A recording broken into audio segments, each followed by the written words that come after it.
The church smelled of roses and old secrets. Gold light from tall windows spilled across the marble floor. Guests whispered in excitement as Aria Voss walked down the long aisle, white dress glowing against the shadows. The organ thundered above her, heavy as her heartbeat. Everyone thought she looked like an angel.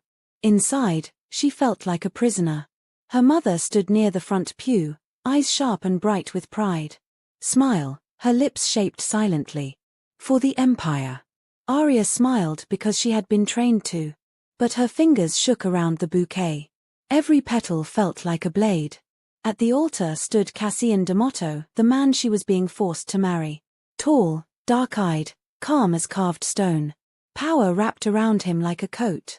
When he looked at her, she felt the same chill as when lightning splits the sky. The priest began to speak. Dearly beloved, we are gathered. Aria heard nothing after that. The air felt too thin. The lace around her throat was choking her. Cassian's gaze never left her face. It was not affection, it was ownership. She remembered what he had told her the night before the wedding. You can hate me if you want, but you'll still be mine. Her heart pounded. The priest turned to her. Do you, Aria Voss, take this man? Her body decided before her mouth did. No. The word cracked like glass. Then she ran. Gasps filled the church.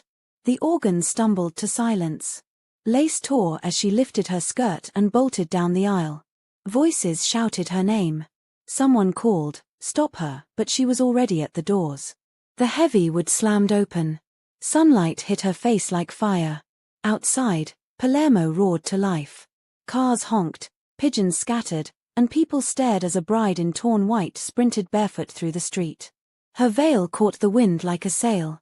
Behind her, the church bells began to ring, a wedding song turned into an alarm. She didn't stop. Her shoes flew off somewhere near the market. Cobblestones bit into her feet.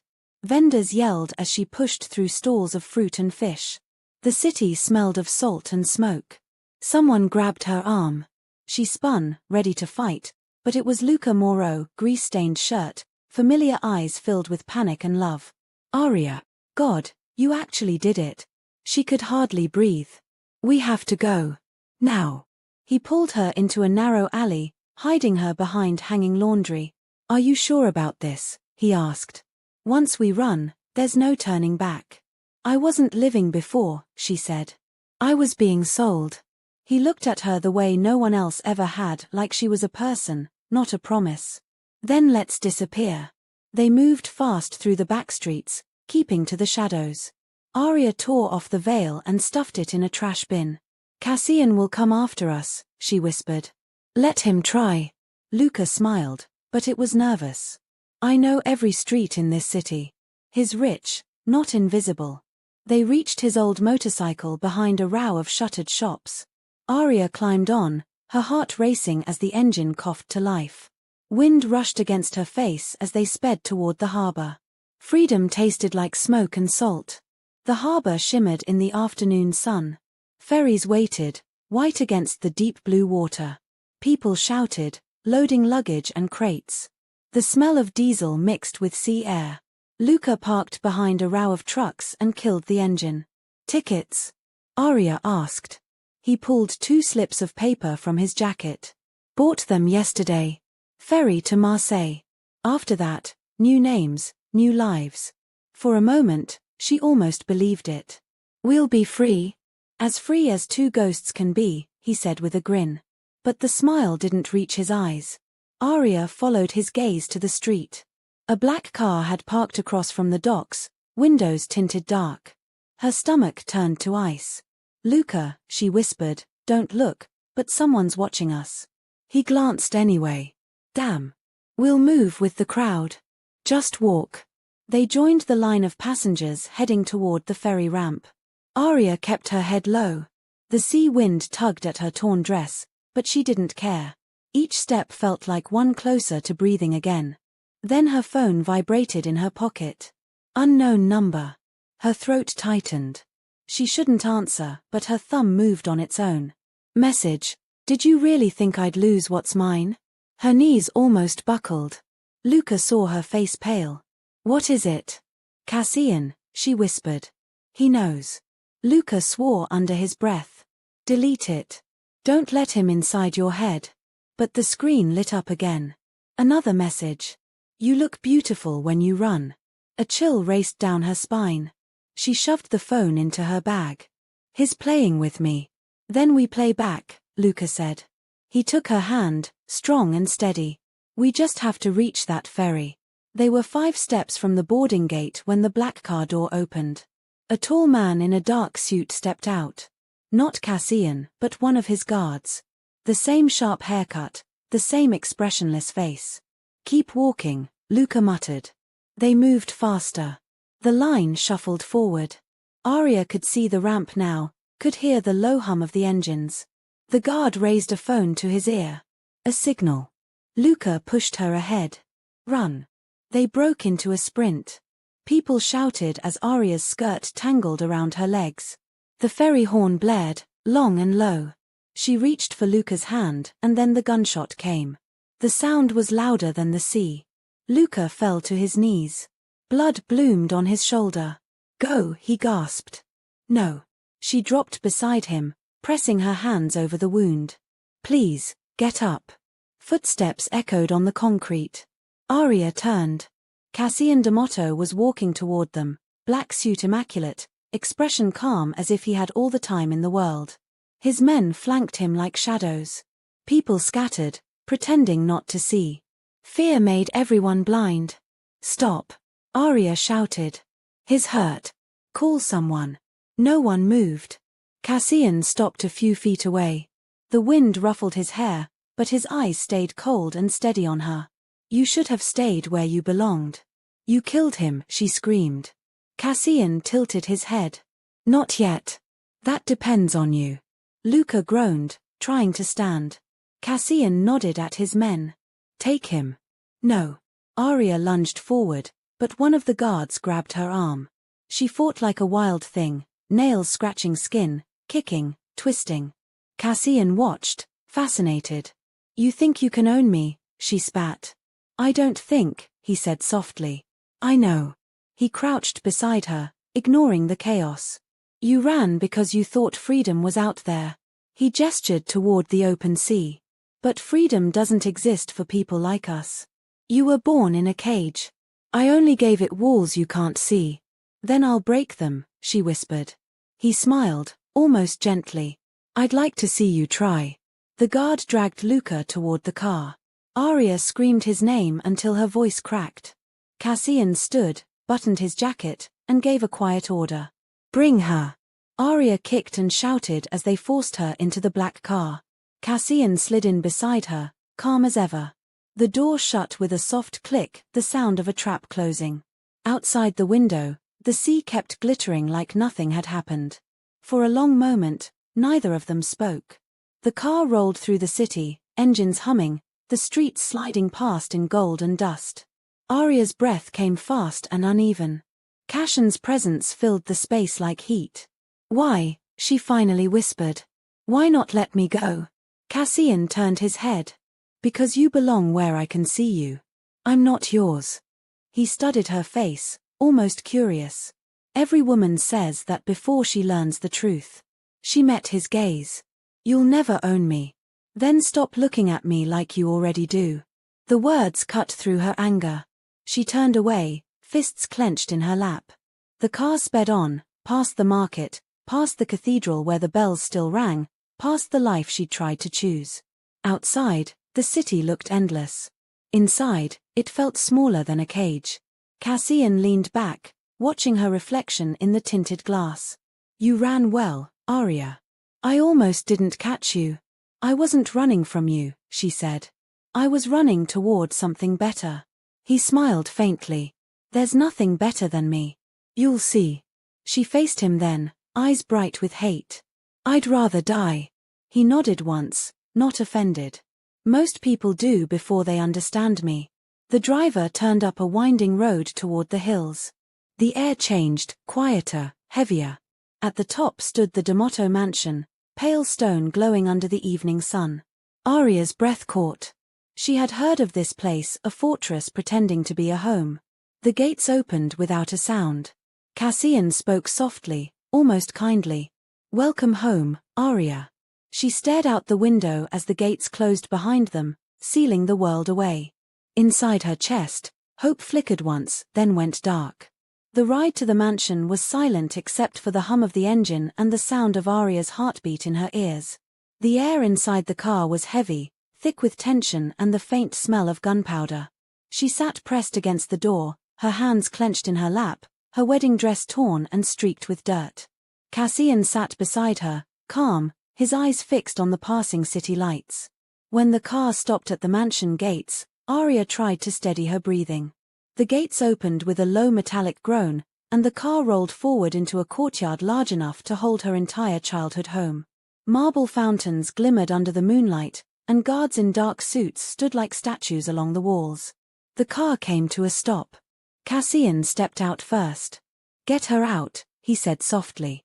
His tone was polite, but the men moved like soldiers following an order carved in stone. Arya tried to resist when a guard reached for her arm, but he gripped her tighter. "Let go of me," she shouted, jerking her arm free. Her bare feet hit the gravel, sharp stones biting her skin. Cassian turned back to look at her, his expression unreadable. "You're hurt," he said quietly. "I'd rather bleed than be touched by you," she spat. Something flickered in his eyes, a flash of heat, anger, or something darker. But when he spoke again, his voice was cool. "Bring her inside." Arya struggled, but there were too many hands. They half-dragged her up the wide marble steps and through tall double doors into the mansion. The air inside smelled of smoke, roses, and wealth. Chandeliers glowed above them, light reflecting off polished floors. Every inch of the place screamed control. Cassian's footsteps echoed softly as he led the way down a long corridor. "You'll stay here," he said, opening a door near the end. "You'll find everything you need. Food. Clothes. Warm water." "I don't want anything from you," Arya snapped. He turned, his gaze sharp. "You will take it anyway." The guards pushed her gently inside. The door closed behind her with a final click, a sound that felt more like a lock than a courtesy. Arya stumbled forward and caught her reflection in a tall mirror. Her face was pale, her hair tangled, mascara streaked down her cheeks. The bride who ran. The bride who lost. Her heart twisted painfully. She pressed her forehead to the cool glass and whispered, "Luca." Her voice cracked on his name. She didn't know if he was alive. Cassian hadn't said, and she was too afraid to ask. The last image burned in her mind, Luca bleeding on the ground, Cassian's gun glinting in the sun. The thought made her knees buckle. She slid to the floor and let the tears come. They fell fast and silent, soaking into the layers of white silk. Her body shook until there was nothing left in her but exhaustion. When she finally slept, it was not peaceful. She dreamed of waves swallowing her, of hands pulling her down, of Cassian's voice whispering through the water, "You'll never be free, Arya." She woke before dawn. The room was still dark except for a faint orange glow from the horizon. Her throat was dry, her body aching. Someone had left a tray of food on the table, bread, fruit, and a glass of water. She ignored it. Instead, she walked to the window. The glass was thick, the view breathtaking, endless gardens, hedges trimmed into perfect symmetry, a horizon that promised the sea but offered no path to reach it. Guards moved along the edge of the grounds. She counted 6 of them before she stopped. Escape was impossible. For now. Behind her, the door clicked open. Arya spun around, ready to fight again, but it was a woman older, thin, her eyes avoiding direct contact. "Good morning, miss," the woman said softly. "I've been sent to help you dress." "I can dress myself," Arya said. The woman hesitated. "Mr. D'Amato asked that you join him for breakfast." Arya froze. "Tell him I'm not hungry." The woman looked nervous. "Please, miss. It's better if you come." Arya wanted to scream. Instead, she nodded once. "Fine. But I won't play the obedient bride." The woman didn't answer. She brought a simple black dress and helped Arya wash and untangle her hair. When she left, Arya took a deep breath, straightened her shoulders, and opened the door. The hallway stretched like a maze, lined with paintings of old men and wars. She followed the faint sound of voices until she found a wide dining hall. Cassian sat at the far end of a long table, sipping coffee, a newspaper folded beside him. When she entered, he looked up and smiled faintly. "You clean up well," he said. "I was worried you'd hide in that wedding gown forever." Arya stopped a few feet away, refusing to sit. "Why am I here?" "To eat," he said. "And to talk. I have nothing to say to you." He gestured to the chair across from him. "Then you can listen." When she didn't move, his eyes hardened. "Sit, Arya." She met his gaze. For a moment, she wanted to throw the nearest cup at his face. But she forced herself to sit. The porcelain clinked softly as she poured water into a glass, her hand trembling despite herself. Cassian leaned forward. "You should know something about me. I don't like liars, and I don't like games." "You're the only one playing," she said. He ignored the jab. "You think I want to keep you locked up here? I don't. But you've made yourself a target. Every rival family in this city knows the bride of Cassian D'Amato ran away. They think it means weakness. They think it means I can be touched." She frowned. "Then let them touch you." He smiled, a dangerous curve. "They will try. And they will die. But if they think you're still missing, they'll come for you first. So you're keeping me here for my own safety?" Her laugh was bitter. "How generous." He studied her face. "You don't have to believe me now. Just stay alive long enough to find out why I don't let you go." "Let me guess," she said coldly. "Because you like owning things." Cassian's voice dropped. "Because you don't know what the world will do to you if I don't." Arya pushed back from the table. "I already know what you'll do." He let her go. "Eat something before you faint." She walked away instead, her pulse pounding. She didn't look back, but she could feel his eyes on her, the weight of them, the quiet possession in his gaze. The mansion was a world of marble and silence. Every room Arya passed through felt like it was watching her. The walls held whispers of things she didn't want to hear, the echo of footsteps, the ghost of laughter that wasn't hers. By the third day, she had mapped part of the house in her mind. West corridor, locked. East wing, guarded. Garden doors, always closed from the outside. She noticed that Cassian never used the main staircase. He disappeared behind certain doors that led deeper into the mansion. The guards bowed when he passed. He ruled not with shouting but with silence, a kind of quiet that made people obey without question. Arya began to plan. She waited until nightfall, when the house was still. Her room had a small balcony that overlooked the garden. The drop was steep, but the vines along the wall looked strong enough to hold her. If she could reach the hedge, she could cross the yard unseen. She tied the bedsheets together, her hands shaking as she worked. She thought of Luca, of his laugh, his rough hands, the way he used to whisper, "One day, I'll take you somewhere no one knows your name." Tears blurred her vision. She blinked them away and tied another knot. When the clock struck midnight, she stepped onto the balcony. The air was cool, the moon high and silver. She looped the sheet around the railing and began to climb down. Her bare feet searched for the vine. The world seemed to hold its breath. She was halfway down when a voice below her said, "Going somewhere?" Her heart stopped. Cassian stood in the garden, a dark silhouette against the moonlight. She froze, gripping the sheet. "Keep climbing," he said calmly. "Let's see if you make it." She hesitated. His tone wasn't mocking, it was patient, curious. The kind of patience that frightened her more than anger. "Why can't you just let me go?" she whispered. Cassian stepped closer until he stood directly below her. "Because I don't like losing what's mine." "I'm not yours." He looked up at her, eyes glinting.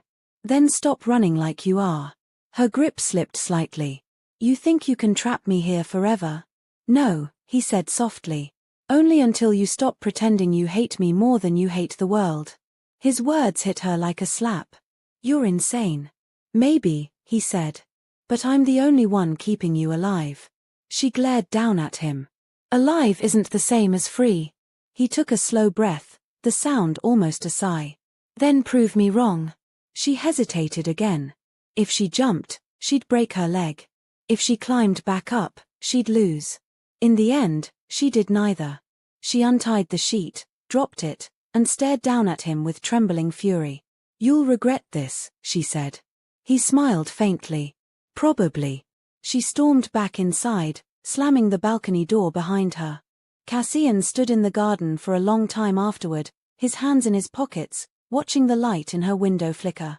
When the curtains finally closed, he whispered to himself, "You run beautifully, Arya." The next morning, she found a piano in the corner of the main hall. Dust covered the keys. She sat before it and pressed one note, soft, hesitant. The sound filled the empty space like a ghost returning home. Another note, and another. Her fingers remembered melodies from childhood. She lost herself in the music until a voice behind her said, "Keep playing." She turned sharply. Cassian stood in the doorway, shirt sleeves rolled, a faint bruise on his jaw where she'd struck him during her capture. "I didn't know you played," he said. "I didn't know you listened," she replied. He walked closer, slow, deliberate. "Music tells the truth. It's the one thing that doesn't lie." "And what does this tell you?" she asked, her tone sharp. "That you're not as broken as you pretend," he said. "And that's good. I need you angry, not shattered." "Why?" she demanded. His expression softened just slightly. "Because the world outside these walls would destroy you if I let it." She stood, the piano bench scraping the floor. "Stop pretending you're saving me. You're only saving yourself." He didn't answer. Instead, he reached out and brushed a loose strand of hair from her face. She flinched but didn't step back. His touch was gentle, almost reverent, and that made it worse. "Don't touch me," she said quietly. He dropped his hand. "Then don't tempt me." For a moment, the air between them pulsed anger and something dangerously close to desire twisting together like smoke. Arya turned away. "You can cage me, Cassian. But you'll never change what's inside me." He smiled faintly, the kind of smile that didn't reach his eyes. "I don't need to change it. I just need to understand it." She left the room before he could say more. Behind her, the piano key she'd last touched vibrated softly, holding the echo of her defiance. That night, she couldn't sleep. The wind carried the faint sound of footsteps below her window, steady and familiar. She crept to the balcony and looked down. Cassian was there again, walking the garden paths alone, head tilted toward the stars. He looked less like a king and more like a man haunted by something he couldn't name. For the first time, Arya didn't feel fear. She felt confusion. The man who had destroyed her life was the same man who now looked lost. She whispered into the night, though he couldn't hear her, "What are you, Cassian D'Amato? My captor or my curse?" Below, as if in answer, he stopped walking and looked up at her window. Their eyes met across the dark distance. Neither of them moved. Neither of them looked away. The silence between them said everything. Arya woke to the sound of rain. It hit the balcony doors in steady rhythm, washing the night off the marble walls. The mansion felt colder, quieter, too quiet. For a moment, she didn't know where she was. Then the memory returned, the wedding, the chase, the blood, Cassian's eyes when he said she ran beautifully. Her heart clenched. Freedom was still a dream. She sat up slowly.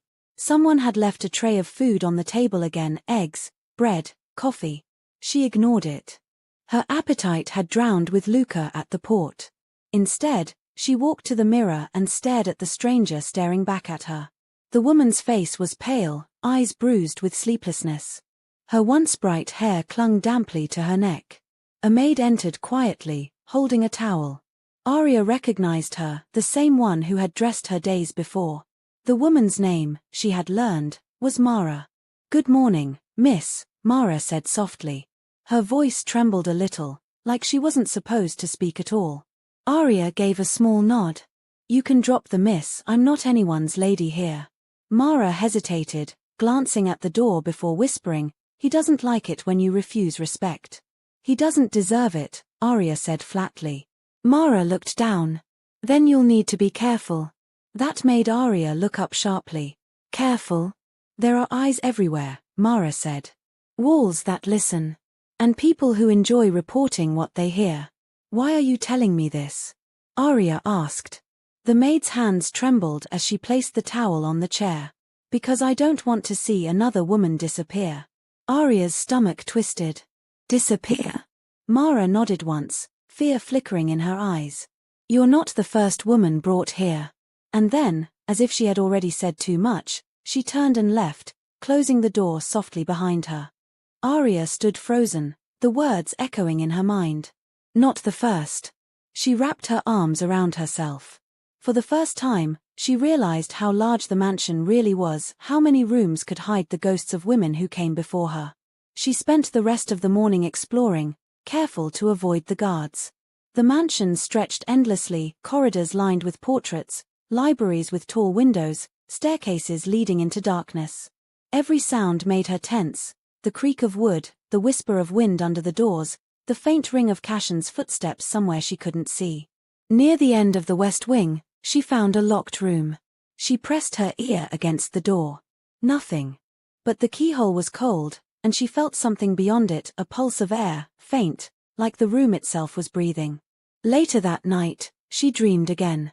Luca stood on the dock, smiling at her, hand outstretched. Arya, he said, his voice warm. We can still run. But when she took his hand, it was covered in blood. His eyes turned dark, his smile fading. And behind him stood Cassian, whispering, You can run forever, but you'll still end up here. She woke screaming. The door burst open. Cassian entered, wearing only a black shirt, hair tousled from sleep. What happened? He demanded.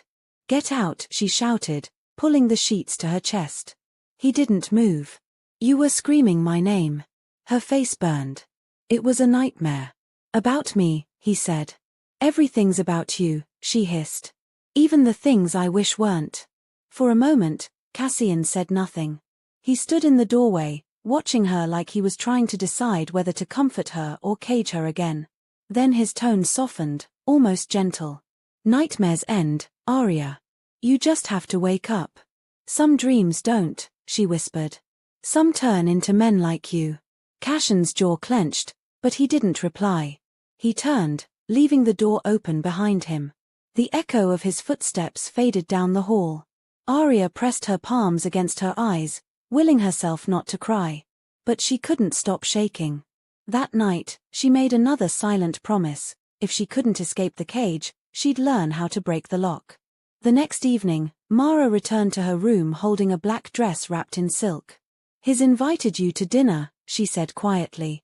You can't refuse. Arya's heart sank. Dinner with Cassian? Mara nodded. He doesn't like to be kept waiting. Arya took the dress. It was beautiful, too beautiful. Satin that caught the light like oil, the neckline daring, the fabric heavy with money and meaning. What happens if I don't go? Mara's eyes dropped to the floor. Then he'll come here instead. Arya didn't need to ask what that meant. She dressed quickly. When she looked at herself in the mirror, she hardly recognized the woman staring back, the black fabric against pale skin, the bruised defiance in her eyes. She looked like someone's sin. Cassian was waiting for her in the grand dining hall, sitting at the head of a long table lit with candles. The flames danced across crystal glasses and plates of food that looked untouched. He stood when she entered, his gaze sweeping over her slowly. You clean up better than I expected, he said. I dressed for war, not dinner, she replied coldly. His lips curved.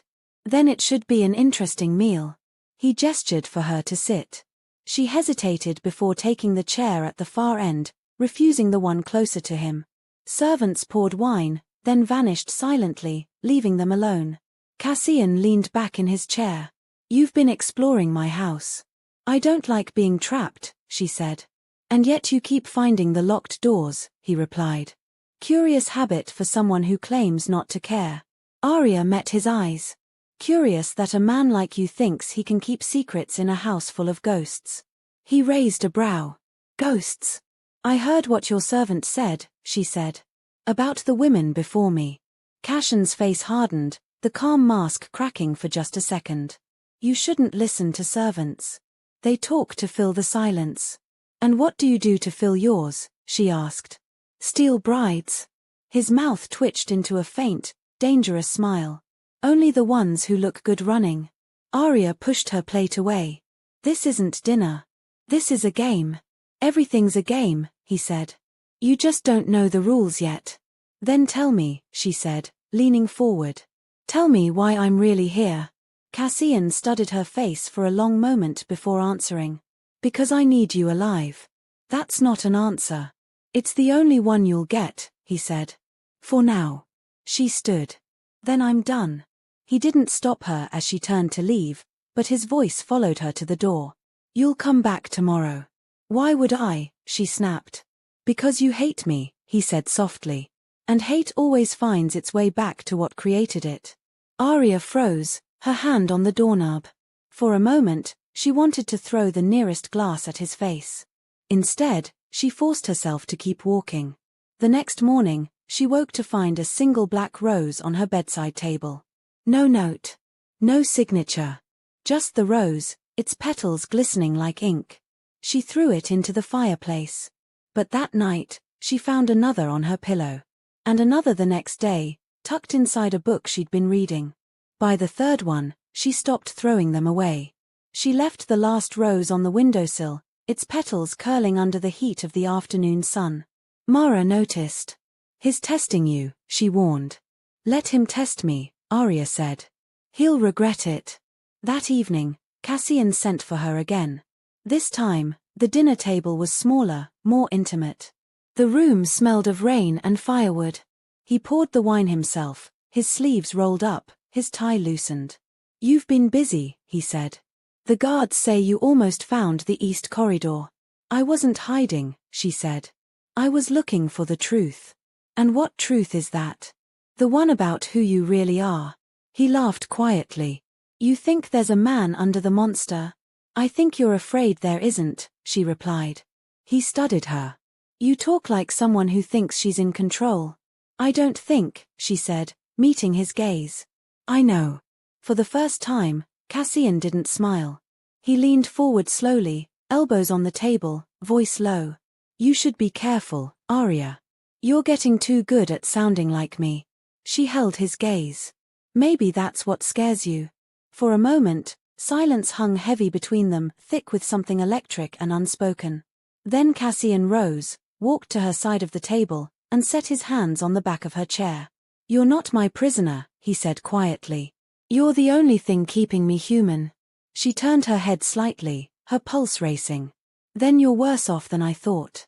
He laughed softly, close enough that she could feel the warmth of his breath against her cheek. You'll understand one day. The world doesn't love people like us. It devours them. She stood abruptly, pushing the chair back. I'd rather be devoured than owned. Cassian's smile faded. His eyes darkened, but not with anger, with something far more dangerous. Then run again, Arya, he whispered. So I can remember why I keep chasing. Her throat tightened. For a second, she saw a flash of something human in his eyes, loneliness, pain, something he'd never let anyone else see. And for one terrifying heartbeat, she felt it tug at her, pulling her closer to the man she swore she hated. She forced herself to look away. Enjoy your dinner, Cassian. As she walked out, his voice followed her again, soft and low. You'll come back tomorrow. She didn't answer. But deep down, she knew he was right. That night, Arya sat by her window, watching the rain fall over the gardens. She thought of Luca, of freedom, of Cassian's words. She hated how his voice lingered in her head, how every cruel sentence carried the warmth of something almost tender. Stop thinking about him, she whispered to herself. But when she finally fell asleep, her dreams betrayed her. Cassian stood beside her in the dark, his hand brushing hers. And for the first time, she didn't pull away. Days blurred into each other inside the mansion. Arya learned the sound of Cassian's footsteps, the rhythm of the guards changing shifts, the creak of doors when the maids moved quietly at night. Every piece of information became a map inside her head. She smiled when she had to, stayed silent when expected, but inside she was counting minutes, doors, guards, turns. Freedom was no longer a dream. It was a plan. Mara brought her dinner one evening and whispered, "The west gate opens after midnight. They move the supply trucks then. The guards drink. If you're going to run again, that's your chance." Arya's heart thudded hard. Why are you helping me? Mara's eyes darted toward the corridor. Because someone once helped me, and I didn't take it. I've regretted it ever since. That night, Arya waited until the halls went silent. She changed into a simple dress, tied her hair back, and slid the small knife she'd stolen from the kitchen into her boot. The rain had stopped. The moonlight turned the garden silver. She opened her balcony doors quietly, climbed down the same vines she had once failed to escape from, and landed softly on the grass. The cold air bit her skin. Every sound felt louder than it was, the chirp of crickets, the whisper of wind, her heartbeat. She crouched low and moved between the hedges until she reached the back of the property. There it was, the west gate. 2 trucks stood nearby, engines off, men smoking and laughing quietly. Arya waited behind a marble statue, watching them. When one of the guards turned away, she sprinted for the shadows beside the truck. Her breath caught in her throat. Just a few meters more and she'd be out. She slipped between the truck and the wall, pressing herself flat against the stone. One of the guards dropped his cigarette and cursed softly, bending down to pick it up. His flashlight swung in her direction. The beam slid past her dress by inches. She held her breath. Then, without warning, another voice spoke from the darkness behind her. Going somewhere, Arya? She froze. Cassian. He stepped out of the shadows, the faint glow from the guard's cigarettes outlining his sharp features. His hands were in his pockets. He looked calm, almost amused. Keep walking, he said, voice low. You're almost there. Arya's heart pounded. You're mocking me. I'm curious, he said. If I let you run, how far do you think you'll get this time? Farther than you'll ever follow, she hissed. He took 1 step closer. Then run. For a moment, she didn't move. The rain-damp grass glistened between them. Cassian's tone wasn't taunting. It was soft, dangerous in its calmness. He wanted to see what she'd do. So she ran. Her feet pounded against the gravel, dress tearing as she pushed through the gate opening. She reached the dirt road beyond and didn't look back. The night air rushed against her face. She was flying, alive, terrified but free. Then headlights flared in front of her. A black car blocked the road. 2 guards stepped out, guns raised. Cassian's voice came from behind her. You're predictable, Arya. She turned slowly. He walked toward her, coat fluttering in the wind, every inch the untouchable king of his empire. Why won't you just let me go? She whispered, voice shaking. Because I told you before, he said, stopping a few feet away. Every time you run, you remind me why I don't let you. You're sick, she said. He smiled faintly. No. I'm honest. The world takes everything from me. I refuse to let it take you too. She backed away, shaking her head. You don't love me, Cassian. You just hate being alone. He didn't deny it. Maybe that's true. But even if it is, you still belong here. With me. Never, she said. His eyes darkened. Then stop making me prove it. She looked at him, the monster, the man, the contradiction she couldn't stop hating. And she realized something. She couldn't outfight him, not yet. But she could survive him. She could learn him. Fine, she said softly, lowering her gaze. You win. He studied her carefully. Do I? She forced her voice to stay calm. Take me back. He stepped closer, searching her face for lies. Then, slowly, he reached out and brushed her hair back from her cheek. His touch burned, but she didn't flinch. I don't like breaking things that look beautiful when they're whole, he murmured. Then don't break me, she said quietly. His eyes softened, just slightly. You make that very hard. Cassian gestured to his men. Take her back to the house. As they walked, Arya didn't look back. But in her heart, she wasn't broken. She was planning again. Every cage has a weakness. And she was getting closer to finding his. The next morning, Arya woke in her room again. But something had changed. The curtains were open, sunlight flooding the space. Her torn dress was gone. A new one, soft silk, emerald green, lay folded on the bed. On the table sat a small note in Cassian's handwriting. For the queen who never learned how to kneel. Arya crushed the paper in her fist and threw it into the fire. When she looked around, she noticed something else. Her door wasn't locked. Carefully, she turned the handle. It opened with a quiet click. The hallway beyond was empty. For a moment, she thought it was a trap.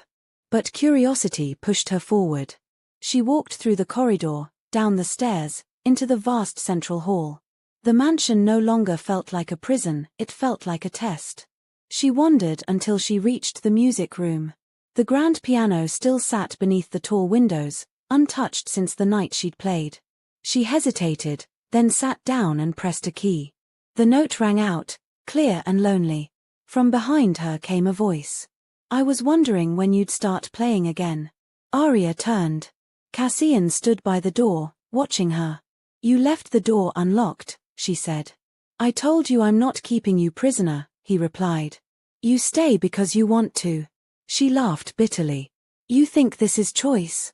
It's more than most people get," he said. Arya looked down at the keys. "What do you want from me, Cassian?" He didn't answer right away. He walked closer, stopping beside the piano.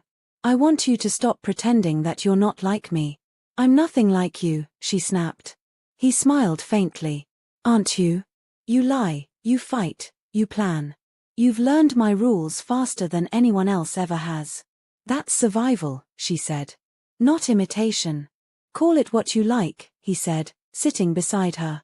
"But I see myself in you." She turned toward him, anger rising.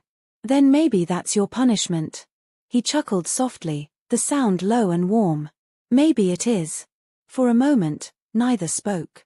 Arya's fingers hovered above the piano keys, trembling slightly. She hated the quiet between them, how it felt less like peace and more like surrender. Then Cassian's tone changed, quiet but sharp. "Play something." She looked at him. "Why?" "Because I want to hear what freedom sounds like," he said. She hesitated. Then, slowly, she began to play. The melody was soft, mournful, something from her childhood. Cassian closed his eyes, listening. When she finished, the silence that followed was heavy. "That was beautiful," he said. "Sad, though." "It's about loss," she said. He opened his eyes. "Then you played it perfectly." Their eyes met, and for a heartbeat, the air changed. He wasn't the monster who'd stolen her life. He was a man, tired, haunted, broken in ways she didn't yet understand. She hated that she saw it. She hated even more that it made her want to understand him. She stood abruptly. "I'm done." Cassian rose too. "You're angry because you feel something. I feel nothing for you." He smiled faintly. "Then why are you shaking?" She looked down at her hands, trembling slightly. "Rage. Fear. Maybe both. Because I don't know what I hate more," she said. "You, or the part of me that doesn't run anymore." Cassian stepped closer until his shadow fell over her. "That's what happens when you stop pretending the cage isn't beautiful." She stared at him. "You'll never have me." "I already do," he said softly. "Just not the way you think." He turned and walked away, leaving her standing there, heart pounding. She wanted to scream, to throw something, to break the piano just to hear something else shatter. But she didn't. Instead, she sat back down and played again, louder this time, fiercer. The notes filled the room, crashing against the walls like waves against stone. That night, she couldn't sleep. The mansion felt alive, breathing, whispering, waiting. She walked through the halls barefoot, drawn by something she couldn't name. The air smelled faintly of roses. When she reached the end of a corridor she hadn't explored before, she stopped. A door stood slightly ajar, light spilling out from within. She pushed it open and froze. It was a room filled with roses, hundreds of them. Red, white, black. Their scent was thick and dizzying. And at the center of the room stood a marble statue, her likeness. Every detail perfect, from the curve of her mouth to the defiance in her eyes. Her throat tightened. "What is this?" Cassian's voice came from behind her. "My favorite piece." She turned. He stood in the doorway, watching her expression. "You had this made?" she asked, horrified. He nodded. "I like to remember things exactly as they are." "You're insane," she whispered. Maybe, he said. But now you'll never leave. Even if you do. She took a step back. You think this is love? He shrugged. It's the only kind I understand. She stared at him, at the man who could order death without blinking, but looked at her as if she were the only thing alive in his world. Her fear mixed with something she didn't want to name. Destroy it, she said. He shook his head. No. I built it because I know one day you'll leave again. And when you do, I want something that won't. Arya's voice trembled. You're wrong, Cassian. You'll see. He smiled softly. Maybe. But until then, you're here, and that's enough. He left her standing in the room, surrounded by roses that smelled like captivity. The statue's eyes seemed to follow her. She backed away slowly, her heart hammering. When she returned to her room, she locked the door behind her and whispered to herself, he'll never own me. Not my heart. Not my soul. But somewhere deep inside, a voice she didn't recognize whispered back, then why can't you stop feeling him? The storm came without warning.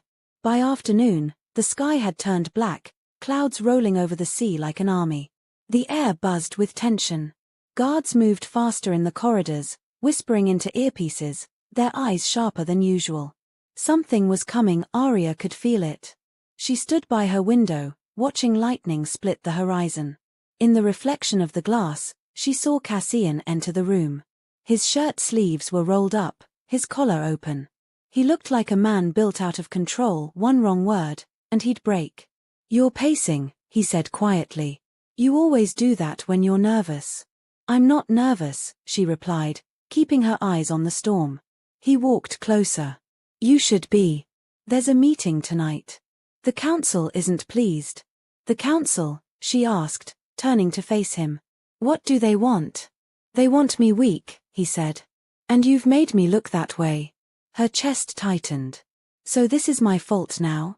He shrugged. You ran. The entire city saw. My enemies think love has made me soft. Arya's laugh was sharp. Then maybe they're right. He stared at her for a long moment, something dangerous flickering behind his calm. Then he said, stay in your room tonight. No matter what you hear. Do you understand? She folded her arms. Why should I listen to you? Because if you don't, you'll die, he said simply. Their eyes locked, hers defiant, his cold but edged with something almost desperate. Then he left without another word. Night fell heavy and quick. Rain hammered the windows, and thunder shook the walls. Arya couldn't sit still. She moved to the door and pressed her ear against it. The mansion pulsed with movement, footsteps, voices, the clink of metal. Something big was happening. Then the first gunshot cracked through the night. She froze. Another followed, louder, closer. Then a shout, the sound of shattering glass, and the deep, rolling chaos of men fighting in the halls. Her heart leapt into her throat. She backed away from the door, eyes wide. The lights flickered once, twice, and then the power went out completely. The room plunged into darkness. Arya grabbed the small knife she'd hidden beneath her pillow and moved to the corner. The storm outside roared like a living thing, drowning the sound of her breathing. Then, footsteps. Slow, heavy, deliberate. Her hand tightened around the knife. The door burst open. Arya. Cassian's voice. Come here. Before he could finish, the window exploded inward. Shards of glass flew across the room.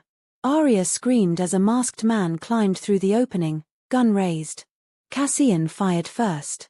The intruder dropped to the floor, lifeless. Cassian turned to her, blood spattering his shirt. We have to move. Now. What's happening? She demanded, voice shaking. The Veskari family, he said. They're here for both of us. Both of us. He grabbed her hand. You think they'll spare you because you hate me? They'll kill you just to make me bleed. He pulled her into the hallway. Smoke filled the air, sharp and choking. Guards shouted orders, gunfire echoed from every direction. Arya stumbled as they ran down the corridor, Cassian's grip unyielding. They reached the main staircase. 2 of his men lay dead at the bottom. Cassian crouched beside them, checked their weapons, and handed one to her. Take it, he said. I've never. Now, Arya. She took the gun with trembling hands. What if I shoot you instead? He smirked faintly. Then make sure it counts. They moved fast, turning through side halls and service corridors. The mansion that had once felt endless now felt like a maze designed to trap them. Arya's breath came in ragged bursts. Cassion's men fired down the hall behind them, shouting warnings. Down! Cassian shouted, pushing her into a side room as bullets tore into the walls. They crashed to the ground together, his body covering hers. The weight of him was warm, solid, terrifyingly human. You're bleeding, she gasped, seeing the red spreading across his shoulder. He didn't even look. It's nothing. Cassian. He pressed a finger to her lips. Stay quiet. Outside, footsteps approached. Cassian raised his gun and fired through the wall. The thud that followed told her he hadn't missed. Silence settled, broken only by their breathing. After a long moment, he spoke again. You see now why I keep you here? You think I'm the danger, but the real monsters are outside. She met his eyes in the dim light. Maybe. But you're still one of them. He gave a faint, tired smile. I never said I wasn't. They stayed there for a few minutes, listening to the storm and the chaos outside. Then Cassian stood, swaying slightly. Blood dripped down his arm. Arya caught him before he could fall. Sit down, she ordered. I can't. You can, she said firmly. And you will. She dragged him to a nearby chair. Her hands trembled as she tore a strip from her dress and pressed it against the wound. He hissed in pain but didn't pull away. You're stubborn, he said softly. So are you, she replied. He laughed weakly. That's why we're both still alive. Hours passed before the gunfire finally stopped. The storm had calmed too, leaving behind only the distant sound of thunder. Cassian leaned back, pale but conscious. Arya stayed beside him, watching the rise and fall of his chest. You saved me, he said. She shook her head. You saved me first. He turned his head toward her, eyes dark and soft. We keep doing that. I didn't mean to, she whispered. He smiled faintly. Neither did I. Silence filled the space again, thick and strange. Cassion's eyes fluttered closed, exhaustion finally pulling him under. Arya stayed awake, staring at the dying embers in the fireplace, wondering when her hatred had started to blur into something else. She touched the blood on her fingers, his blood, and whispered to herself, don't forget what he is. Don't forget. But part of her already had. By morning, the mansion smelled of smoke and gunpowder. The staff moved quietly, cleaning away blood as if it were just another part of daily life. Arya sat in Cassion's study, watching the rain fall outside. He entered slowly, arm bandaged, face drawn but composed. Despite the wound, he still carried himself like a man no one could touch. You should be resting, she said. He poured himself a glass of whiskey and leaned against the desk. So should you. Arya frowned. How many died? Too many, he said. But the Veskari paid double. She swallowed hard. And now we rebuild. He took a sip, his eyes never leaving hers. You did well last night. I did what I had to. He nodded. That's all I ever do. She studied him. Is that what this is, then? Survival. Everything is survival, he said. Love, loyalty, hate, it's all just people trying to keep breathing. Arya's voice softened. You talk like someone who's already drowning. He looked away. Maybe I am. For a moment, neither spoke. The rain tapped gently against the window, filling the silence.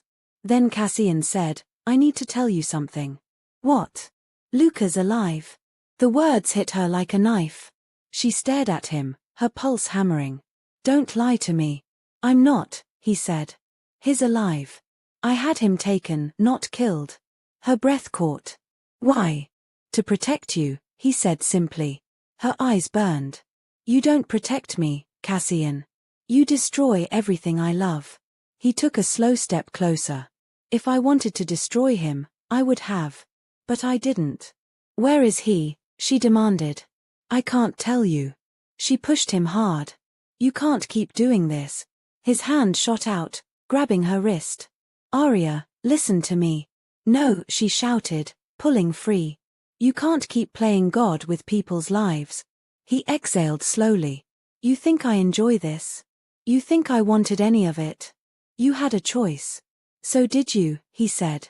And you chose to run from me. Because you're a monster. He stepped closer, voice low. Then why are you shaking again? Arya's breath caught. He was too close, his presence suffocating, his scent smoke, rain, and something dangerously human. Because I don't know if I want to kill you or… She stopped herself, clenching her fists. Forget it. Cassion's gaze darkened. Or what? Nothing, she said through gritted teeth. He smiled faintly. That's the problem. You think it's nothing. But it's everything. He reached out, his hand brushing her cheek. She should have slapped him, should have pulled away, but she didn't. The warmth of his touch burned through her defenses like wildfire. For a heartbeat, the world disappeared. Then she kissed him. It wasn't gentle. It was desperate, angry, confused. She hated him, and he knew it, but hate was just another kind of heat. His hands tangled in her hair, pulling her closer. Her knife fell from her belt and clattered to the floor. When she finally tore away, she was shaking. I hate you, she whispered. I know, he said softly. That's why it feels real. She stared at him, breathing hard. You ruin everything you touch. He smiled sadly. Then I'll ruin you slowly. Before she could reply, the door burst open. Mara stood there, pale and trembling. Mr. D'Amato, she gasped, the council demands to see you. Cassian straightened, his expression hardening instantly. Tell them I'll be there. Mara hesitated, then looked at Arya. And her. She stays, Cassian said. No one touches her. After Mara left, Arya turned to him. You think you can keep me safe from everyone but yourself? I already am, he said, walking toward the door. You just don't see it yet. When he was gone, Arya sank into the chair, heart pounding. Her lips still burned where his had touched hers. She hated that part of her wanted to feel it again. She whispered into the empty room, You won't win, Cassian. You can cage my body, but not my will. Yet even as she said it, she knew something inside her had already changed. Because for the first time since her wedding day, she didn't dream of running. She dreamed of fire. And he was standing in the middle of it, waiting for her. Cassian stood in front of the mirror, shirt half unbuttoned, his reflection ghostly in the pale morning light. The bandage on his shoulder had started to bleed again, a dark stain slowly spreading through the fabric. But he didn't flinch. Pain was nothing new to him. It was memory. It was reminder. He poured a glass of whiskey, ignoring the sting as he pulled the bandage tighter. The wound wasn't deep enough to kill him, just enough to make him remember that he wasn't untouchable. Behind him, the door opened. Arya's reflection appeared beside his in the mirror, small, fragile, but burning with something sharp. You're bleeding again, she said quietly. He didn't turn. So are you. Just not where people can see it. Don't start with your riddles, she said. Sit down. I'll fix it. He glanced over his shoulder. Why would you want to? I don't, she replied. But I can't stand the sight of you trying to stitch yourself like you're made of stone. He hesitated, then Saturday. She walked over, grabbed the first aid kit from the desk, and began cleaning the wound. He didn't move, just watched her face, the furrow in her brow, the way her hands shook slightly, though she tried to hide it. You should be used to this by now, she murmured. I am, he said. But not when you're the one holding the needle. She frowned. Afraid I'll stab you? He smiled faintly. No. Afraid I'll want you to. Her hands froze for a second, then continued working. You talk like someone who wants to be punished. Maybe I do, he said softly. It's the only way I ever learned anything. Her eyes lifted to his. Who taught you that? He looked away, jaw tight. My father. Arya waited, but he didn't speak again. She pressed the gauze gently against his shoulder. You should rest. I can't, he said. The council's waiting. She tied the bandage. Then go pretend to be their king. Cassian's eyes darkened. Pretend. You lead through fear, Cassian. That's not strength. That's desperation. He stood, buttoning his shirt. Fear is the only truth people understand. And what do you understand? She asked. He looked at her for a long moment before saying, that everything I touch eventually turns to ash. She didn't answer. She could see the shadow behind his words, the memory of a boy raised in blood and silence. He moved to the window, looking out over the city. When I was 10, he said quietly, my father made me watch him kill a man. He said, if you want to lead, you have to decide whose life matters less than yours. That's the first lesson I ever learned. Arya's throat tightened. That's not leadership. That's cruelty. It's survival, he said. And when he died, I did the same to every man who tried to take what was mine. She stepped closer. Including me? He turned, eyes locking on hers. You're not mine because of blood or power. You're mine because I can't seem to let you go. She shook her head, stepping back. That's not love. That's control. Maybe, he said. But I've never known the difference. He left the room before she could respond. Arya stood there, her chest tight, her heart heavier than before. For the first time, she didn't see Cassian as the monster who'd trapped her. She saw the boy who'd never been allowed to be anything else. Cassian's meeting with the council began an hour later in the Great Hall. The 5 family heads sat like vultures at a feast, old men with cold eyes and gold rings that shone like promises. Your house is weakening, D'Amato, said Don Vescari, the oldest of them. Your enemies smell blood. Cassian poured himself a drink and sat at the head of the table. If they smell blood, it's because I made them bleed. The room went still. Another man leaned forward. You're reckless. You let a woman humiliate you in front of Palermo. You made her your weakness. Cassian's voice was quiet but edged with steel. She's no one's weakness. She's leverage, the man said. And everyone knows it. Cassian rose slowly, glass in hand. Anyone who touches her dies. You can't kill everyone, Cassian, the man sneered. Cassian smiled. Watch me. No one spoke after that.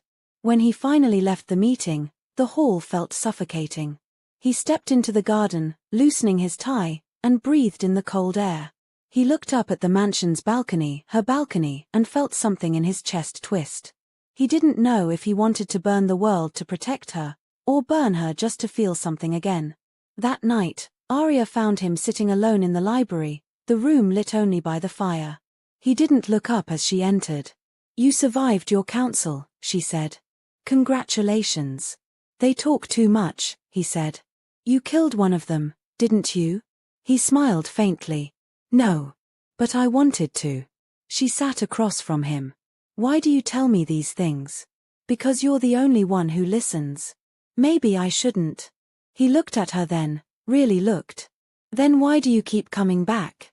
She opened her mouth, but no words came out. Because she didn't know the answer herself. I don't, she said finally. You always find me.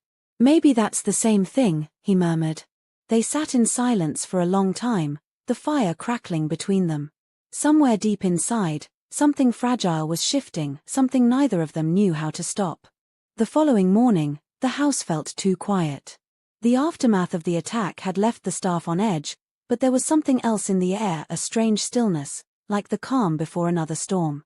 Arya wandered through the halls, restless. Cassian was gone, called away for another meeting with his lieutenants. She moved past the grand staircase, down a hallway she hadn't noticed before.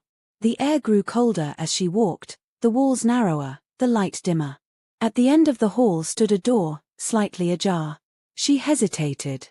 Then she pushed it open. The room inside took her breath away. It was filled with mirrors, dozens of them, of every shape and size. Some tall as doors, some small as plates, their silver surfaces gleaming faintly in the half-light. The walls were lined with them, reflecting her face again and again until it felt like she was surrounded by versions of herself, frightened, angry, broken, beautiful. In the center of the room stood a mannequin dressed in a wedding gown, her gown.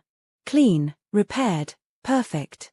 The veil draped over its head was made of silk and sorrow. Arya stepped forward, her hands trembling. She touched the fabric. It felt real, too real. Then she saw something glint near the bodice, a note pinned to it in Cashin's handwriting. "The crown fits better when you stop running." Her stomach turned. "You're insane," she whispered to no one. Behind her, the door creaked open. She spun around. Cassian stood there, his face unreadable. "I told you not to wander this far," he said quietly. "What is this place?" she demanded. "Why keep this?" He walked closer, eyes locked on hers. "Because I don't erase my history. I learn from it." "This isn't history," she said. "This is obsession." He smiled faintly. "You call it obsession. I call it memory." "You had my wedding dress cleaned," she said, her voice rising. "You built a room full of mirrors to trap me in it again. I built it so I could remember the moment you stopped pretending to be what they wanted you to be," he said. "That's when you became real." "You're delusional," she whispered. He took a slow step toward her. "Maybe. But look around, Arya. Every reflection here is you, the woman who ran, the woman who fought, the woman who came back. Which one do you think I see?" "None," she said, backing away. "Because you've never seen me. You only see what you want to control." He stopped, his expression tightening. "You think I don't see you? I see everything. Every lie, every fear. I see the way your hands shake when you talk about freedom. Because I still believe in it," she said. "And I always will." He looked at her then, something raw breaking through his calm. "And what happens when you find it? You think freedom will love you the way I do?" She swallowed hard. "I don't want your love, Cassian. I want to breathe without your shadow." For a moment, he didn't move. Then he said softly, "You'll never stop being mine. Even if you walk away." "Watch me," she said. He smiled sadly. "I have been, Arya. Since the day you ran." She turned and left the room, slamming the door behind her.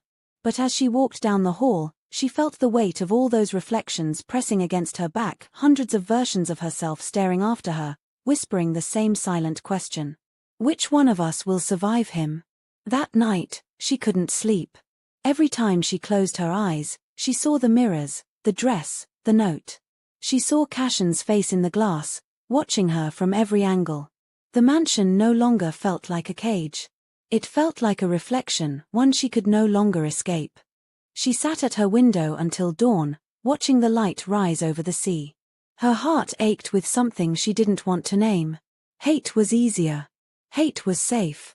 But what she felt when she thought of Cassian was no longer hate alone.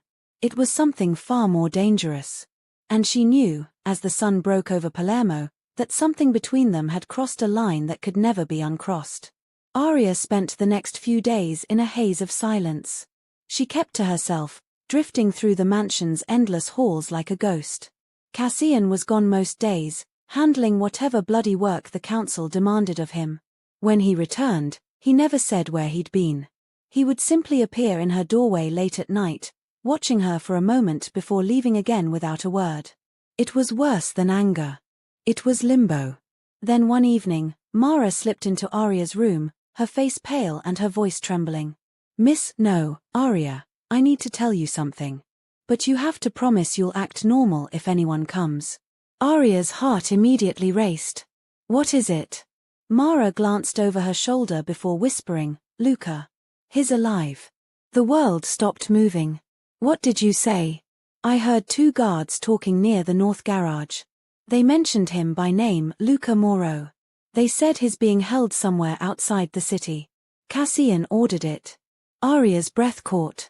Her knees nearly gave way. "You're sure?" Mara nodded. "I'd stake my life on it." Arya gripped the edge of the table to keep steady. "Where is he?" "I don't know," Mara said. "But there's a man here, one of Cashin's lieutenants, Marco. He handles deliveries to the old vineyard on the coast. I think that's where they're keeping him." Arya's mind spun. Luca. Alive. The hope hit her so suddenly she felt sick. Why would Cassian keep him alive? Mara looked grim. "Because he knows you'd never stop loving a ghost. But a man who breathes. That's leverage." Arya's throat burned with fury. "Then I'll use his own leverage against him." "Arya, please." Mara reached out, fear flickering in her eyes. If Cassian finds out you know, then he'll see exactly what I'm capable of, Arya interrupted. You said it yourself. The walls have ears. Let them listen. That night, she lay awake, every nerve alive with anger. Cassian thought he could keep her trapped between love and fear, between him and a memory. But now she had something he didn't expect, hope. And she would use it like a weapon. The next morning, she dressed carefully. Soft colors, loose hair, calm smile. When she walked into the courtyard, Cassian was there, giving orders to his men. He looked up when he saw her, surprised, then guarded. Good morning, she said lightly, as though nothing had changed. You're up early, he said, narrowing his eyes. Planning something? Breakfast, she said with a faint smile. Would you join me? He hesitated, clearly suspicious, but nodded. If this is poison, make sure it's quick. I have a meeting at noon. They ate in silence on the terrace overlooking the sea. Cassian watched her closely, as if trying to decode what was different about her. There was confidence in her eyes again. Strength. Tell me something, Arya said after a while, slicing a piece of fruit. Do you ever regret anything? He leaned back. Regret is a waste of time. The past doesn't change. Only the people who survive it. Then you have none. He studied her. I didn't say that. Then what do you regret most? She asked softly. He didn't answer right away. When he did, his voice was quieter. That I didn't kill my father sooner. Arya's fork paused midair. You killed him? I freed myself, he corrected. Her stomach twisted. And you think that's freedom? For me, it was, he said. For you, it's something else. You keep searching for it in all the wrong places. And where should I look? She asked. He met her gaze. Right here. She smiled sweetly and lied, maybe you're right. Inside, she was already planning her next move. That night, she slipped out of her room and found Marco in the lower hall, talking with another guard. She waited until the other man left, then approached. Marco, she said, smiling. You've been avoiding me. He looked startled. Miss Arya, I wasn't. Relax, she said, leaning against the wall. I just wanted to thank you for the other night. You risked your life to protect this house. He swallowed hard. Just doing my job, miss. She stepped closer. You're loyal to Cassian. That's admirable. But loyalty should be rewarded, don't you think? He blinked. Rewarded? I can be very generous, she said. All I want is a small favor. He hesitated, eyes darting nervously. Cassian said I shouldn't. Cassian isn't here, she said softly. And he doesn't have to know. 10 minutes later, she had what she needed, confirmation that the old vineyard was indeed being used as a holding site. By the time she returned to her room, her mind was already set. If Luca was alive, she would find him. And when she did, Cassian D'Amato's empire would finally burn. The next day, Arya changed her strategy. Rage wouldn't win her freedom, control would. She had spent weeks fighting Cassian openly, only to learn that he thrived on it. The only way to defeat him was to make him think he had already won. So she began to play her role. The perfect captive. When Cassian came to breakfast, she smiled. When he asked her questions, she answered softly. When he brushed her hand by accident, she didn't pull away. The tension between them grew thick and intoxicating, and he mistook it for surrender. At first, it disgusted her. But the more she watched him, the more she understood the cracks in his armor. His need to be understood, his quiet loneliness, his guilt. He didn't love her out of cruelty, he loved her out of hunger for something pure in a world that had never given him purity. And she would use that hunger until it destroyed him. That evening, she found him in the library again, reading by the fire. He looked up as she entered, suspicion flickering across his face. You're in a good mood, he said. Should I be worried? Maybe, she said with a small smile.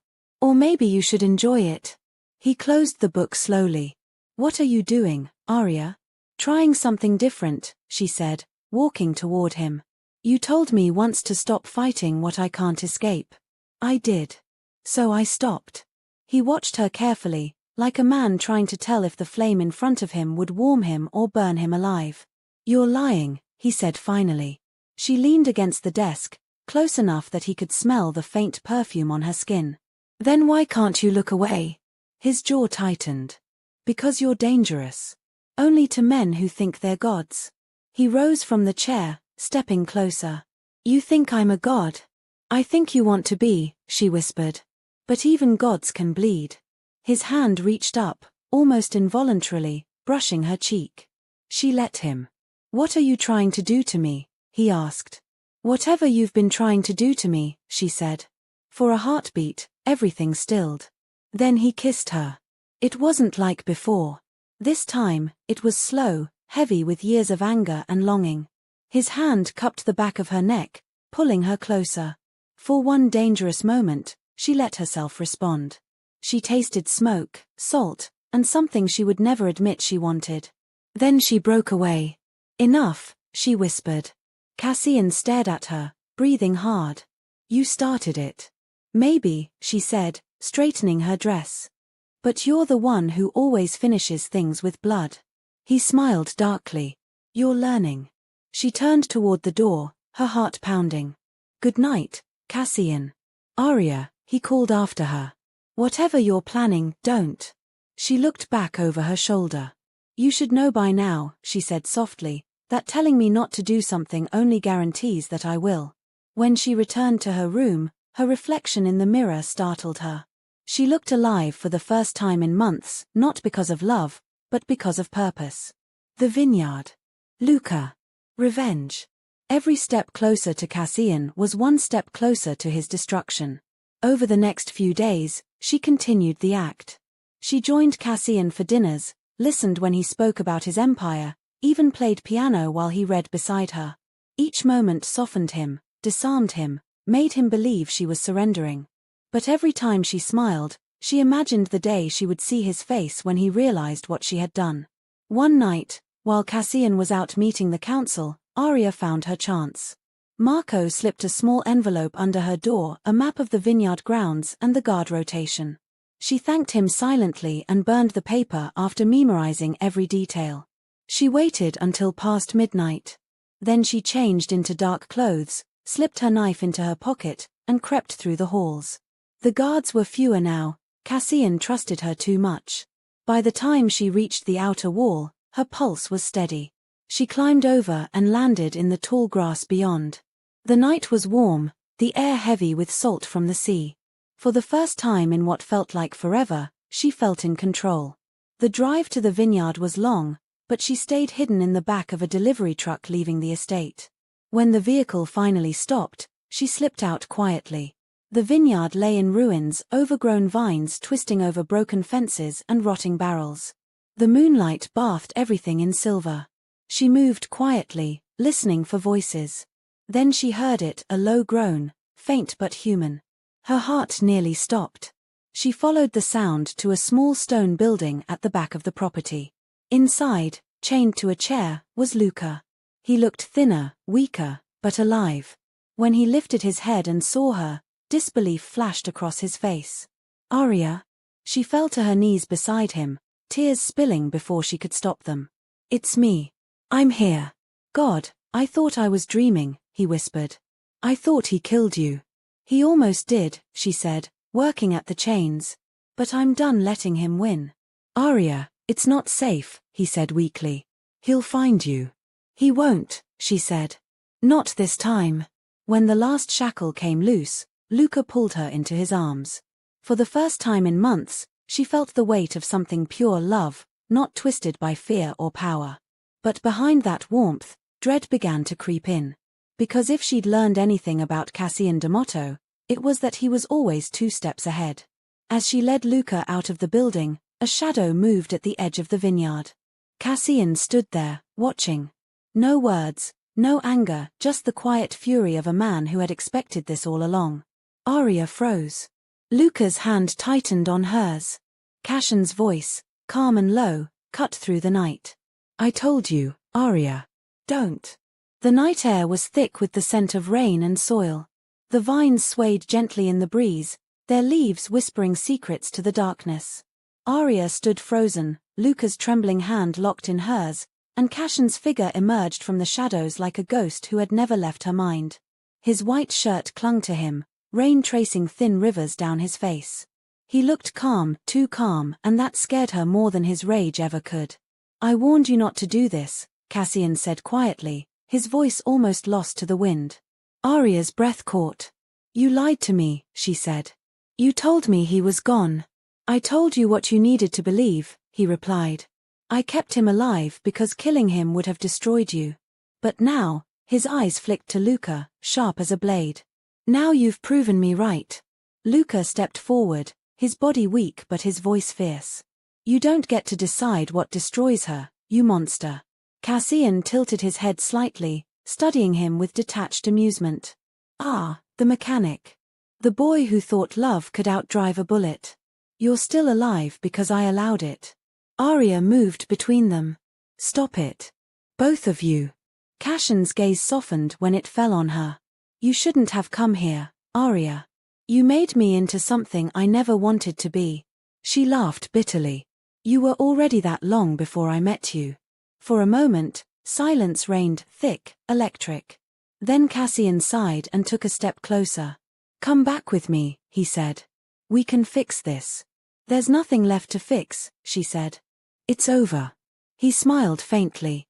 "You think you can walk away that easily?" "I don't think," she said. "I know." Her hand slipped into her coat pocket. The gun she'd hidden there felt impossibly heavy. Cassion's eyes flickered toward her movement. "Arya," he said softly, "don't." But she pulled it out anyway and aimed it straight at his chest. "You took everything from me," she whispered. "Now I'm taking it back." The rain began to fall harder, drumming against the earth like a heartbeat. Cassian didn't move. "If you shoot me," he said, "you'll never forgive yourself. You think this will set you free, but you'll just carry me with you, forever." Her hand trembled. He was right, and that was what made it unbearable. Then Luca stepped forward. "His bluffing, Arya. End it. Do it for both of us." Cassion's gaze hardened. "You really don't understand her at all, do you? She's not like you." Arya closed her eyes, trying to silence both voices. Her world had narrowed to the space between her heartbeat and the sound of rain. For a moment, she saw them both as they were, not enemies, not monsters, just two men standing on either side of the ruin she'd become. And then she fired. The gunshot shattered the night. Cassian stumbled, not from pain but from shock. Then he looked down and saw she hadn't aimed at him. Luca clutched his arm, blood spilling through his fingers, his face twisted in disbelief. "Arya," he gasped. "What?" "I'm sorry," she cried, lowering the gun. "I had to make him believe me. He would have killed you otherwise." Cassion's voice was calm, almost tender. "Clever girl." Luca's eyes were full of pain, not just physical, but betrayal. "You've become one of them," he said. "You've become him." "No," she whispered. "I'm saving you." Cassian moved closer, his hand brushing her shoulder. "You just did." Arya turned to him, her heart a storm of confusion and fury. "Don't touch me." "You did what you had to," he said. "You made the right choice." She glared at him, eyes blazing with hate and sorrow. "There is no right choice with you, Cassian. Only survival." Cassion's men appeared then, shadows moving through the vineyard. He gave a single nod, and they surrounded Luca. Arya's voice broke. "Don't hurt him." Cassian looked at her. "He'll live. But he won't come near you again." Luca struggled against the guards as they dragged him away, shouting her name. "Arya, don't let him win." She wanted to run after him, to scream, to undo everything, but Cassion's hand closed gently around her wrist, and suddenly she couldn't move. She looked up at him, tears mixing with rain. "Let me go," she said. "I will," he murmured. "When you stop running from what you are." Then he turned and walked toward the car. She followed, silent, defeated, but alive. Back at the mansion, the silence was unbearable. Arya sat by the window, staring out at the endless black sea. Cassian entered quietly, his arm bandaged where she'd grazed him in the chaos. He poured 2 glasses of wine and handed her one. She didn't take it. "Drink," he said softly. You need it. I don't need anything from you. You need peace, he said. Even if you hate me for giving it to you. She turned sharply. You think peace looks like this? You destroy everyone who ever meant anything to me. I protect what's mine, he said. I am not yours. He set the glass down on the table. You keep saying that, he murmured, but you keep coming back. Arya stood, anger flaring. Because you never give me a choice. Cassian stepped closer, eyes burning. Then take one. End this. Kill me if that's what it takes. Her breath caught. You think I won't? He smiled faintly. I think you already tried. The silence stretched again, fragile and charged. Finally, she whispered, I should hate you. You do, he said softly. That's why it hurts. She turned away, pressing a trembling hand to her chest. He walked to the door, pausing only to say, You'll thank me one day, Arya. For saving you from the world and from yourself. When he was gone, she sank to her knees. The storm outside had quieted, but inside her, it was just beginning. Days turned into weeks, though time no longer felt real. Cassian's wound healed, his empire did not. The attack at the vineyard had left cracks in his control. The council demanded answers, and his enemies circled like vultures. Arya could feel the tension in the air every time she walked the halls, men whispering, guards vanishing, doors slamming behind her. But none of it mattered. Her mind was still trapped in that vineyard. In Luca's voice. In the blood on her hands. She saw Cassian less often now. When she did, he was colder, harder. Whatever tenderness had flickered between them was gone, replaced by something raw and broken. One night, she heard shouting from the courtyard. She ran to the balcony and saw Cassian arguing with his men. A convoy of black cars lined the drive, engines running. The smell of gasoline hung thick in the air. Get her inside.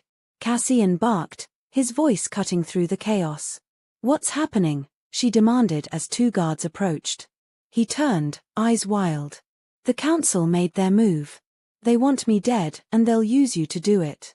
I didn't ask to be your weakness, she said. He smirked bitterly. No.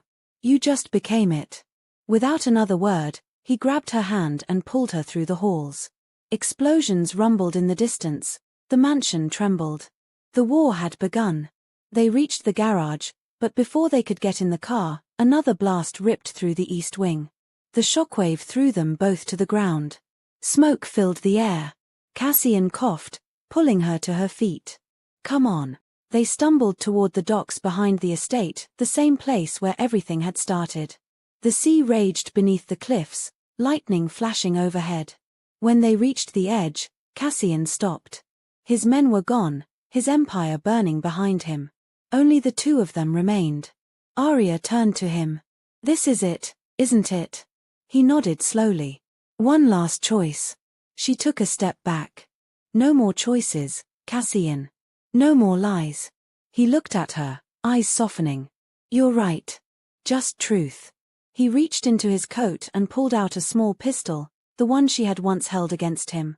He offered it to her, handle first. You wanted freedom. Here it is. She hesitated, staring at the gun. Why are you doing this? Because I can't keep you, he said. And I can't let anyone else have you. Then what's the point of all this? She shouted over the wind. The cages, the pain, the blood, what was it for? For this moment, he said quietly. To see what you'd become when you stopped running. Arya's hand closed around the gun. Her heart felt like it was breaking apart in her chest. You're insane. Maybe, he said. But you made me that way. She raised the gun, aiming straight at him. I should kill you. I know. He didn't move. The rain poured harder, washing blood from his lip, making him look almost human again. She wanted to hate him, wanted to end it, but her hand wouldn't stop shaking. Cassian, she said softly, you could have been so much more. So could you, he replied. But we were born in the fire. We only know how to burn. He took one slow step forward. She flinched. Stop, she said. Then pull the trigger. She didn't. He closed the space between them, his hand reaching up to brush a wet strand of hair from her face. His touch was gentle, almost reverent. "If this is the end," he whispered, "make it beautiful." A tear slid down her cheek. "I can't." "Then I will." He moved his hand to hers, guiding the gun to his heart. Their fingers intertwined. His eyes held hers. And then, together, they pulled the trigger. The shot echoed across the cliffs, swallowed by the storm. Cassian collapsed into her arms, his blood warm against her skin. He smiled weakly. "You see. You were always stronger than me." "Don't talk," she said through tears. "Don't you dare." He looked up at her, his voice barely a whisper. "You're free now, Arya." And then he was gone. The rain didn't stop. The sea roared below, wild and endless. Arya knelt there, holding him until the sky turned grey. When the sun finally rose, she stood, trembling but alive. She looked at the gun in her hand, the last piece of him, and threw it into the ocean. The waves swallowed it whole. And for the first time, there was silence. The flames devoured everything. It started with a single spark, one candle knocked from its holder, but within minutes, Cassian D'Amato's empire became a blazing inferno. The mansion that had once been a fortress now howled like a wounded beast.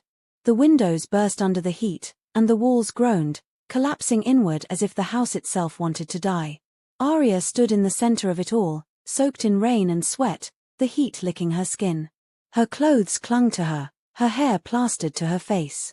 Her hands shook, but not from fear, from release. From the weight of everything ending. Cassian lay a few feet away, motionless where he had fallen after the shot. She tried to carry him out, but the fire had spread too fast. Now she could only watch as his empire burned around them, the empire built on her pain, on his obsession. She stumbled toward him, choking on smoke. "Cassian," she whispered, kneeling beside him. "Please, don't leave it like this." He didn't answer. His blood mixed with the ash beneath them, painting the marble floor in streaks of red and black. The heat made her vision swim. Somewhere behind her, the roof began to collapse. But she couldn't move. "Not yet. You wanted me to be free," she said softly, voice trembling. "Well, here it is. The world without you." Her hand brushed his cheek. It was still warm. "Do you hear me, Cassian? I win." And then, faintly, impossibly, he moved. His eyes fluttered open, the firelight reflecting in them like molten gold.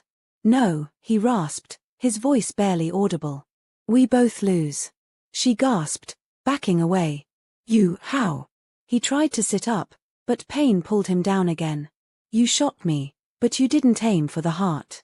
"I should've," she said. He smiled weakly. "You couldn't." Arya's chest tightened. "You don't know what I'm capable of." "I know exactly," he whispered. "You can burn a world, but not me." "Stop talking," she said, tears cutting lines through the soot on her face. "You need help." He coughed, blood streaking his lips. "No. You need to leave." "I'm not leaving you here." He looked up at her, something unreadable flickering in his eyes. "You already did, the moment you pulled the trigger." She stared at him, unable to speak. The ceiling above them cracked, flames crawling along the beams. Cassian looked around, then back at her. "Go, Arya. This place dies with me." "Cassian." "Go," he said again, firmer this time. "You deserve to live." "I don't."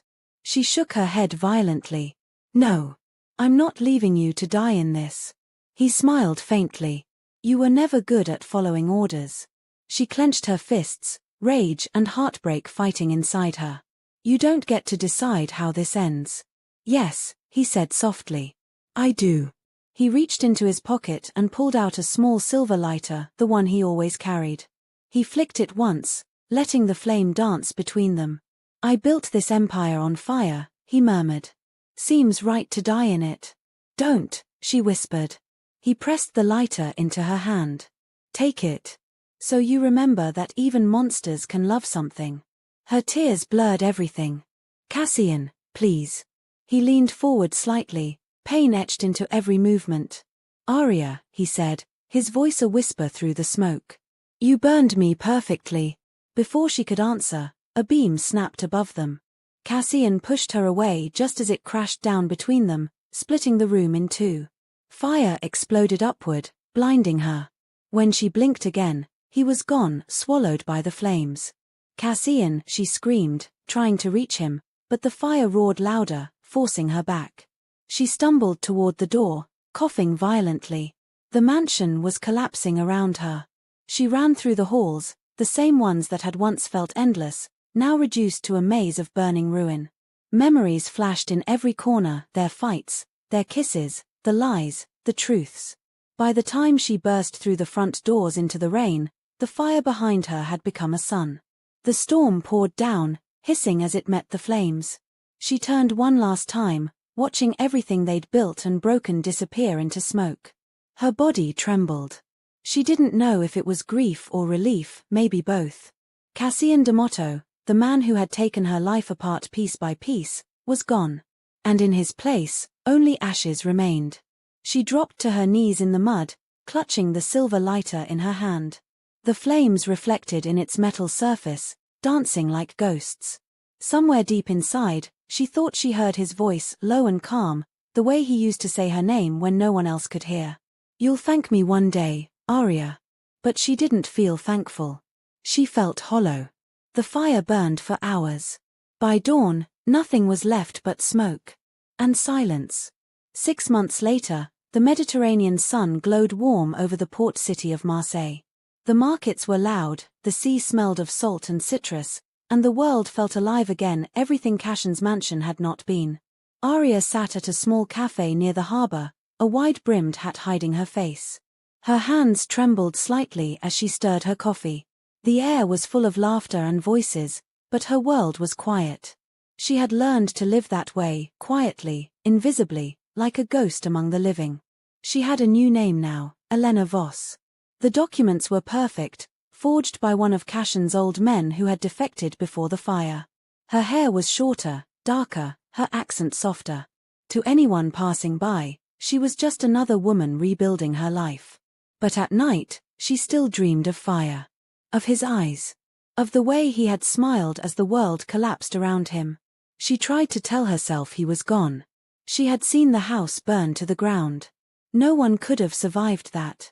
And yet, sometimes, when she walked by the harbor, she swore she could feel someone watching her. Today felt different though. The city was alive with the hum of summer, and for the first time, she felt almost free. She paid for her coffee, stood, and turned to leave. That's when she saw him. Sitting inside the cafe, by the window, a man in a dark coat watched the sea. His left hand bore a faint scar, a familiar ring catching the light. He turned slightly, and she froze. It was Cassian. Her breath caught in her throat. For a moment, she couldn't move. He looked older, thinner, a faint scar tracing his jaw, proof of the fire that should have killed him. But his eyes, those eyes hadn't changed. They still burned with that same impossible calm. He looked directly at her. Time stopped. Neither of them spoke. The crowd moved around them, oblivious, a swirl of strangers in a city that didn't know their history. Finally, Cassian smiled. Just barely. The kind of smile that said, "You thought you could outrun me." Arya's heart slammed in her chest. She turned sharply and walked away, forcing herself not to look back. Her steps quickened, boots echoing on the wet pavement. She could feel his gaze following her, like the heat of a flame she thought she'd escaped. She reached the corner, breathing hard, and pressed her back against the wall. Her reflection in the cafe window stared back at her, a new woman, free and untethered. But freedom, she realized, was never clean. It came with ghosts. She closed her eyes and whispered to herself, "He's gone. He's gone." When she opened them again, the seat where Cassian had been sitting was empty. Her pulse raced. She turned slowly, scanning the crowd, nothing. Just the endless noise of the market and the glimmering sea beyond. Maybe it had been her imagination. Maybe her mind was still haunted by the man she'd loved and hated in equal measure. And yet, when she looked down at her table, she saw it. A single white rose. Fresh. Untouched. Resting where her coffee cup had been. Pinned to it was a note, written in Cassian's familiar hand. "You burned the empire, but not its king." Her fingers trembled. For a long moment, She just stared at it, her heart thundering in her chest. The rose was real, not a dream, not a memory. She lifted the note, reading the last line written beneath it. "I'll see you soon, my queen." Her breath hitched. Anger. Fear. Desire. All of it flooded back, stronger than ever. She looked toward the sea again, scanning the crowd. A man in a dark coat disappeared into an alley, the wind catching the edge of his jacket. Her instincts screamed at her to run. But another part of her, the part that still remembered the taste of his kiss, the sound of his voice, stood perfectly still. "Cassian," she whispered. "What are you doing?" No answer came, only the distant cry of gulls and the crash of waves against the harbor wall. She tucked the rose into her coat and started walking, not toward safety, but toward the alley where he'd vanished. The alley was empty when she reached it, but a trail of footprints led to the back door of an abandoned wine cellar. The door was ajar, swinging slightly in the breeze. She hesitated for a heartbeat, then stepped inside. The air was cool and damp. Dust drifted through the shafts of light from the high windows. And there, on a wooden table, lay a small silver lighter, his lighter, the same one she had carried from the fire. Next to it, a single phrase was carved into the wood. "Every fire needs air." Her breath came in sharp, shallow bursts. She picked up the lighter, her fingers trembling, and flipped it open. It sparked once, twice, and lit. The flame flickered, golden and small. Arya stared into it, her reflection dancing in the glow. For a moment, she felt him behind her not as a ghost, but as something real. Breathing. Waiting. And for the first time, she didn't know whether to run toward the light or away from it. She closed the lighter, slipped it into her pocket, and walked back into the sunlight. The city was alive again, the noise and color of the world rushing back. She didn't look back this time. Because she finally understood something. Freedom wasn't the absence of him. It was surviving in spite of him. Even if somewhere out there, the king still lived. Did that ending leave you speechless? If you felt the fire of the bride who burned the empire, then hit that like button till it glows red. Don't forget to subscribe and turn on the bell so you never miss the next chapter of this burning saga. Tell me in the comments, do you think Cassian is really gone? Or is the king still out there watching her? Your thoughts might just shape the next story. See you in the next one, where the fire never dies.